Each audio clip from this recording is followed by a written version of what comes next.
জাতীয় সংসদ নির্বাচনকে সামনে রেখে আজ থেকে শুরু হয়েছে আনুষ্ঠানিক প্রচারণা। প্রথম দিনেই রাজশাহী সদর আসনে ভোটের মাঠে সক্রিয় হয়ে উঠেছেন বিভিন্ন দলের নেতাকর্মীরা। সকাল থেকে এলাকায় এলাকায় চলছে মিছিল, লিফলেট বিতরণ ও গণযোগাযোগ। চলুন দেখে আসি তাদের প্রচারণা। সামনে থেকে সর ভাই, হ্যালো, একটু আমাদেরকে সুযোগ দিন।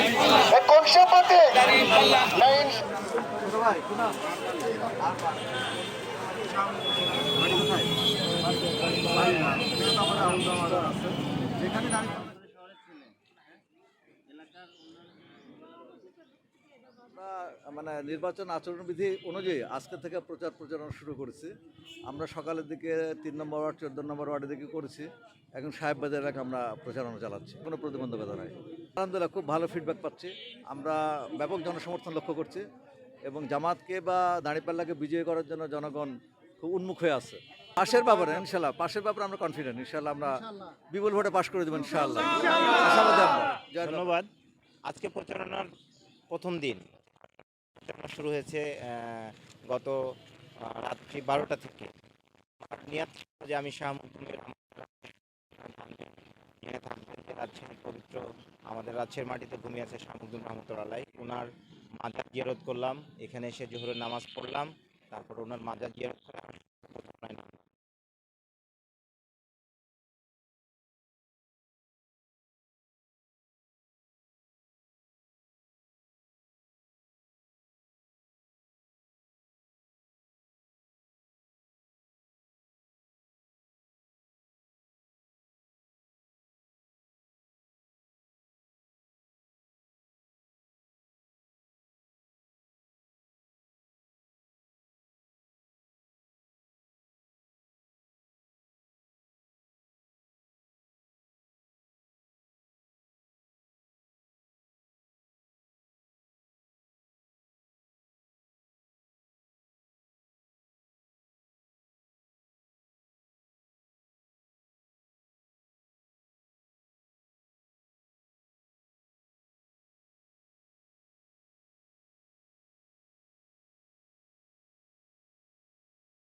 প্রত্যেকটা দলের একটা ইন্টারনাল পলিসি থাকে, এক্সটার্নাল পলিসি থাকে। জামাতেরও 2-3টা ক্যান্ডিডেট আছে, এনসিপিরও ক্যান্ডিডেট আছে, তাদেরও উইথড্র হয় নাই, তারা উইথড্র করে নাই।